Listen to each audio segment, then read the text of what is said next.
My husband will never be the person that he was at 19 when he stepped onto the battlefield.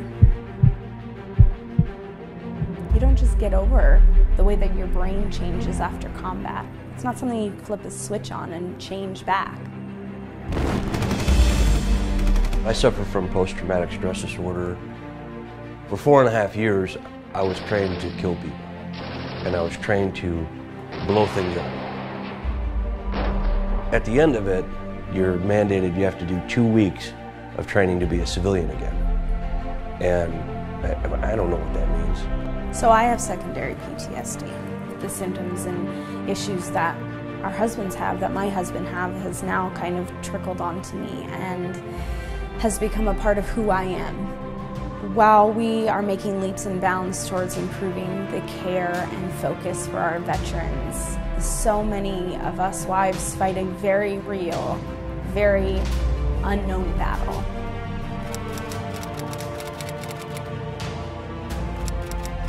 We have caregiver burnout all the time. But for me, the turning point, I think, in my own healing and my own journey was getting involved in OneToOne. I learned about the specific needs of caregivers of the wounded veterans. And so I thought, what better organization than professional coaches who know how to partner with somebody to help them reclaim their life.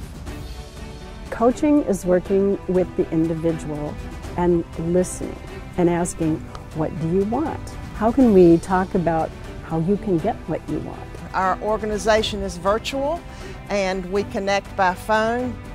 It seems counterintuitive. How can you actually expect someone to open up when you're just a disconnected voice on the phone? But what happens is you learn to hear every nuance, a shift of voice. It is totally without any judgment. It's locking into what you already are on the inside, your brilliance, what is already there. They have the answer. They just need to find it. Oftentimes they can actually be more open and reveal things that they wouldn't ever reveal. She became my confidant. She became the one person that I could talk to every week without fear of judgment, who would just listen and acknowledge and validate me. OneToOne's all about setting goals and how do you reach that and how do you make them achievable and measurable, and now he and I are doing that for our family. I feel like the more educated we can become for ourselves, the more we can put back into our marriage, back into each other, and then back into the world, so that we can educate other people around us to what is it like to be a family dealing with PTSD.